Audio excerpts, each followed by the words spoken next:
জান্নাত ঘেরা আছে শুধুমাত্র দুঃখ, কষ্ট, বেদনা, নিয়ম, নীতিমালা দিয়ে। চাচা, জান্নাত কি দিয়ে ঘেরা? আবার বলেন কি দিয়ে?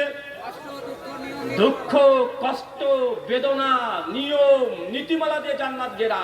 মানে গোটা জান্নাত ঘেরা আছে, পাঁচিল ঘেরা থাকে যেমন ইট দিয়ে, জান্নাত ঘেরা আছে দুঃখ, তারপরে ধরেন একটা কষ্ট, তারপর একটা নিয়ম, নীতিমালা, এগুলো দিয়ে গোটা জান্নাতকে ঘিরে রেখে দিয়েছে।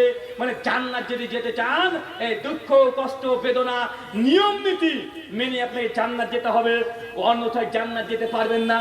এখান থেকে বোঝা যাচ্ছে জাহান্নাম ঘেরা আছে মানুষের মনের ইচ্ছা দ্বারা, আর জান্নাত ঘেরা আছে আল্লাহর ইচ্ছা দ্বারা। আল্লাহর ইচ্ছা পূরণ করবেন তো জান্নাত যাবেন, নিজের মনের ইচ্ছা মতো চলবেন তো জাহান্নাম যাবেন। এটাই জান্নাত জাহান্নাম। এতটুকু বুঝতে পারলেন?